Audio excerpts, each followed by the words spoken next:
Hi. Unlike what you probably did as a normal child when you were in middle school or high school, I was a Tumblr fiend. I wasn't on One Direction Tumblr or Space Pants Tumblr or Doctor Who Tumblr. I was on baseball Tumblr, much like how you would find yourself on baseball Twitter or baseball TikTok nowadays. I will not be providing many details, but I will tell you that I did stumble upon a even more specific genre of baseball Tumblr, and that was San Francisco Giants Tumblr. I met people all across the country online that were Giants fans, and I fell in love. This was in 2009, 2010 when the Giants were really good, and I quickly found a favorite. Now you might be wondering who, or you might be thinking, well, duh, Tim Lincecum, or duh, Buster Posey. No. It wasn't either of those. It was somebody else. Somebody with a very quirky, outspoken, crazy personality. Someone with the most beautiful blue peepers that your peepers have ever laid eyes on. It is the one, the only, the 3-time All-Star, world champion, the Rager, puzzle maker, scooter riding, Brian Wilson, aka B Weezy, aka The Beard. That's right, folks. We're talking about the Beard today. Sounds delicious. Not only was this man extremely weird out there, maybe a little kooky, but he was the man. This guy was a hard-throwing hurler, closer, phenom at Oracle Park. He talked his shit, had a personality, but he backed it up by being a badass. You said it's time to get weird right now. Is that true? Yeah, let's get a little weird. He did pitch at LSU. He put up a 3.38 ERA his junior year, which was his best year. He walked 13, struck out 35, and he basically told his academic peers at that point, put me in the easiest classes you got because I'm focusing on baseball, baby. Sorry. He did unfortunately end up having Tommy John surgery his junior year, but don't worry, he was drafted in 2003 in the 24th round by the San Francisco Giants. There is something about finding a gem in the late rounds of a draft that just gets me really excited. Incoming, Brian Wilson. Should I answer it? Yeah, you should answer it. Now, in his early professional baseball career, Brian Wilson claims to have been a rebel of sorts. He didn't really like to listen to his peers. He was coachable, he admits, but he was not much of a listener. He used to be in the gym all the time, and as a pitcher, you typically get assigned shagging duty, or he was assigned to foul ball duty. And often his coaches would catch him lifting in the gym, and they would say, Brian, what the f*** are you doing? You're supposed to be on foul ball duty. and you would say, dude, foul ball duty? I'm in the gym, getting better. I think I have a pretty good Brian Wilson impression, but you guys tell me. I don't know. Actually, don't tell me. I don't need to hear that. He did eventually make it to the majors. In 2006, he pitched in his very first game, and he tore his oblique. I just went in the training room downstairs. I kind of felt my side. I'm like, this isn't happening right now. Screw it, Red Bull time, second inning. Didn't give up any earned runs. It was a success. His second appearance was against the Cardinals, and there was a runner on third base. There was a guy up to bat that was ready to run a squeeze play. A squeeze play, if you don't know, is basically when the batter gets a bunt down. No matter what, if the pitch is 10 feet above his head, if it's bouncing on the ground, if it's 5 feet outside, you have to get the bunt down because the runner on third is going to steal home. So you don't have a choice. The batter ended up missing the pitch. Mike Matheny, who was Brian Wilson's catcher at the time, set him up for a pitch low and outside.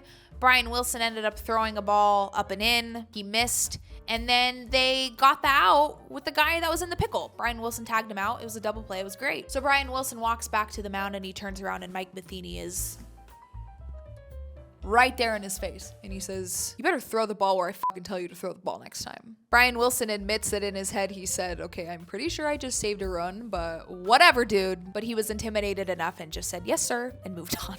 From 2006 to 2009, Brian Wilson had a 3.73 ERA. He pitched 188.1 innings. He only gave up 12 home runs, which I think is pretty impressive for that many innings. He walked 83, but struck out 191. Brian Wilson had a tendency to make things a little interesting though, which is why his whip is at a nice 1.343 from 2006 to 2009. Whip is just walks and hits per innings pitched. Basically, he's giving up around 1 1/3 on average walks or hits per inning. We like it to be around 1. 1 is like good. The thing with relief pitchers is that sometimes they really have to have the energy be super intense in order for them to feel like they can succeed. The pressure has to be so daunting or else they're just not locked in. And Brian Wilson was definitely somebody that thrived under pressure, thrived under the brightest lights. So for him, having the bases loaded often or having a runner or two on wasn't really a thing. That was when he performed his best. In 2008, he really started to shine. He ended up having 38 saves in 2008 and 41 saves in 2009. Was proving to be a pretty solid closer. Among all other pitchers in that range with at least 100 innings pitched, Brian Wilson was tied for 15th in the league in strikeouts, and he only gave up 10 home runs. So he was kind of that dude. I will tackle you right now. Now, if you had to guess what song was his walkout song, what do you think it would be? I know most of you probably know, but let's just give other listeners, other watchers, other viewers a chance to answer. It was Jump Around by House of Pain. I mean, duh. Hello? It's the only song that makes sense. At the time, the entire San Francisco team was full of old dudes and mentors. He did say that at one point he wanted to get sent back down to AAA so that he could play with his friends again. When I got up, I was just like, okay, everyone's so much older than I am. They're extremely mature. I remember watching these dudes when I was a kid. I want to go back to AAA where my friends are. He never felt intimidated by any of it. He definitely felt like he always went to the beat of his own drum. The only thing that he was intimidated by and the only thing that he was ever scared of was losing and failure, which is very telling and makes a lot of sense. He did end up making his first All-Star game in 2008. At that point, he led the National League in saves with 26 and had a 4.58 ERA. He quickly grew relationships with teammates Tim Lincecum and Sergio Romo. He says they were his best buds. Him and Sergio Romo would play video games together, go get gas station food together on away trips. They ended up growing out beards together, which leads us into the year of Fear of the Beard. 2010. Starting to piss me off right here, okay? Blood's boiling a little bit. You know, you're looking at me thinking, oh wow, I'm a warrior. I'm just gonna mouth off to Mr. Wilson. Help you. You know what? I don't like this, pal. You're done. Next question. Let me tell you a little bit about the Beard in 2010. This man was a menace. In 74.2 innings pitched, Brian Wilson posted a 1.81 ERA. He had a league-leading 48 saves. He struck out 93 batters and had a 2.17 ERA plus. Some of these plus stats are kind of confusing, I get it. OPS plus, ERA plus, I get it. Think about it this way. 100 ERA plus is average, league average. It makes it kind of a fair stat across all ballparks, all leagues, all divisions, all that stuff. So Brian Wilson had a 2.17 ERA plus. That means he was more than twice as good as the average MLB player was. MLB pitcher. Insanity. The man was a menace, okay? Let's just put it that way. He began to adopt this persona of the Beard around his second All-Star game appearance. He decided, I'm gonna grow this beard out. And I'm gonna grow this beard out and I'm not shaving it until we lose. I feel awkward holding this like that. Don't worry, it's not that's fun. Now we can't talk about Brian Wilson without talking about the cleats. Yes, the cleats. 2010, the cleat rules were not quite the same as they are nowadays. Nowadays, you see some of the most colorful, airbrushed, shiny, glittery cleats that you could possibly imagine. That was not the case back in the day. Back in the day, 51% of your cleats had to be your team color, and the other 49% could be an accent color. But if it was all accent color, not allowed. The Giants' colors are black and orange, but orange is their accent color, black is their main color. There was this coach, Edwin Rodriguez. He ended up complaining that the cleats were distracting his hitters. And Brian Wilson ended up getting fined for wearing these cleats. He got fined $1,000 because he wore orange cleats. What was the fine for? Having too much awesome on my feet. Brian Wilson does admit later on that Pablo Sandoval, who was his teammate and third baseman, was wearing the exact same cleats, and he did not get fined. That was so aggressive too, because Pablo Sandoval was wearing the exact same cleats as me at third base the day I got fined. I gave up a homer to Dan Uggla that game too. So I was like, man. If your hitter is paying attention to cleats and not the ball, that's the issue. Like I mentioned earlier, he decided that he was not going to shave the beard until they lost. Spoiler alert, they did not lose. Brian Wilson ended up helping the Giants win their first World Series in a very long time, and he was an animal in the postseason. Remember how I mentioned earlier that he thrives under pressure? There's no more pressure than a World Series. Brian Wilson made 10 postseason appearances. He pitched 11 2/3 innings, and he did not give up an earned run. He gave up one unearned run, but his ERA was 0.00. He recorded 6 saves, struck out 16, and had a .771 whip. This was everything that the Giants needed. He came in and did the damn thing when it mattered the most, when the lights were the brightest. He ended up clinching the World Series, 2 outs, bottom of the 9th, full count, struck the full out. And that was it. So Brian Wilson is that guy. He basically said, I'm just going to throw a cutter and we'll see what happens. And he threw a cutter and that was it. Brian Wilson said that at the beginning of the 2010 season, he had a vision that he struck out the last batter in the World Series and won the World Series for the Giants. We're going to win a World Series right now. I've dreamt of this. I even had a vision of this at the beginning of the year. The weird feeling was it's actually happening. We all have these dreams. And then when you're in the dream and it's happening in real life, that's a crazy feeling. I think this man's mind is just so powerful. I just think that's incredible that he had this vision and then it came into fruition. Incredible. Kind of having a mini heart attack. I'm not sure what it's from. Maybe the electricity in the crowd. Maybe the smell of Prop 19. I'm not sure. I'd also like to thank the mayor for allowing me to try to take the reins. I don't think I'm up for that job. But I also have 3 words because I know a man who is. Where's the machine? Now, he claims the parade was everything that he had ever wanted. He rode on the trolleys. He said his speech to all of the fans that attended. He brought up this person named The Machine. Viral was not a thing in 2010. There was no such thing as things going viral. If Brian Wilson was in 2023 pitching as he was in 2010, he would be the most viral athlete on the planet. All right, what do you have for us? Last year, you debuted the orange cleats. Yes. For the All-Star game. What do you have in store for us tomorrow night? 2 orcas mating. Chris Rose, who is known in the baseball and sports world, had this show called Cheap Seats. It was kind of like 2020 interviews before 2020 was a thing. He would Skype with these athletes and just talk to them, ask them questions, get to know them. And Brian Wilson was a regular. People could get married on Skype. He would fill in every so often and did a number of interviews with Chris Rose. And Rose basically decided, I'm gonna trick him. I'm gonna pull a little prank on Brian Wilson. He had this TV behind him that would have a slideshow of the athletes that he was interviewing or just random athletes in general. And he decided to stick a bikini picture in there of some chick in a bikini. This is a rated G show, my friend. Oh, gosh. So Come on, speaking man. of which, what do you have in the background behind you? What are you talking about? Baseball clips and then some chick in lingerie? Dude, that's Albert Pujols. That's Dallas Braden, your friend right there. I know him. I wouldn't notice that. Notice Who's what? telling me America just saw that. Saw what? Yes. What are you talking? That's great. I'm losing it. Oh, you mean this? Yes. Yeah. And Brian Wilson decided, well, if Rosie is gonna prank me, I gotta give him a prank back. So he invites his friend on the show, The Machine. No, I mean, they probably think that it's cruel to do. Whoa! Hey! What? What was that? What was what? Dubs? What was that? Time out. The Dubs comment? What?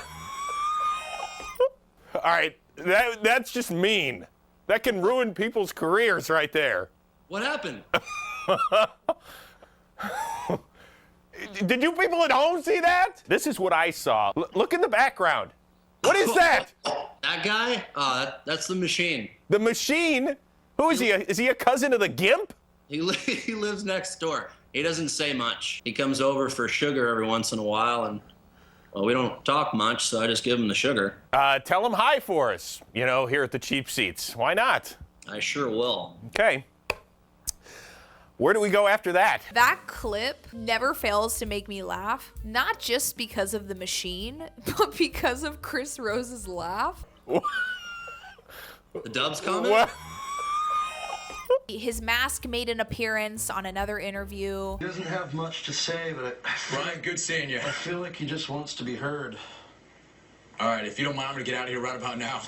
See ya, Brian. He made a bobblehead of the machine, then brought him up in that World Series speech that I was talking about earlier. I had a literal dude in bondage walk behind my couch, and it became a household thing in San Francisco. Families, like wholesome families, would always be like, "Where's the machine?" And the kids would be like, "Yay!" He became like a hero. Now we have one other iconic piece of Brian Wilson lore that we cannot skip, we cannot overlook, and that is got him.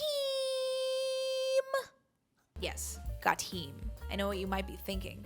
Wasn't it this guy that? No, it wasn't. No, it was Brian Wilson.